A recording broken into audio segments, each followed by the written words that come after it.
Welcome. In this video, we'll show you how to assemble your metal sink legs step by step.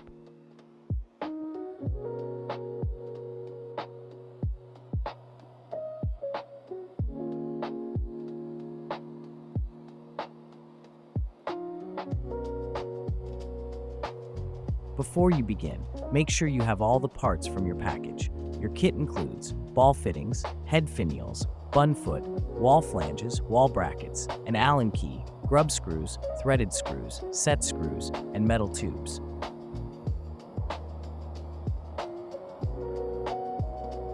Start by connecting the two ball fittings with the middle tube beneath the sink. Once it's positioned correctly, tighten the grub screws on both sides to secure the connection. Next, insert the sink leg tubes through the ball fittings, then place the head finials on top. Tighten the grub screws of ball fittings and head finials on both sides to lock them in place.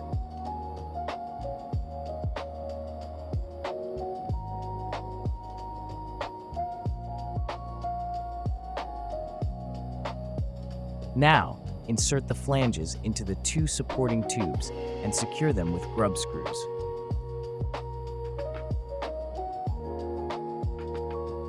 Place these supporting tubes into the ball fittings and tighten again. Repeat this step on the other side. Position the bun foot on the floor and mark the drill holes using a pencil. Drill at the marked spots, then insert the screws into the bun foot and fasten them securely to the floor. Slide the sink legs into the bun foot. Next, mark the holes for the flanges using a pencil and drill them.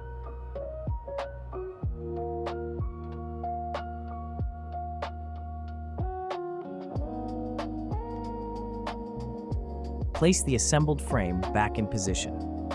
Insert the grub screws using an Allen key into the bun foot and tighten them securely. Use a screwdriver to insert the screws into the wall flange. Now, align the wall brackets with the base of the sink and secure them to the wall using set screws. Finally, check that everything is level and properly aligned. Once everything looks good, fasten the sink firmly to the sink legs. And that's it. Your metal sink legs are now fully assembled. With just a few simple steps, your setup is complete.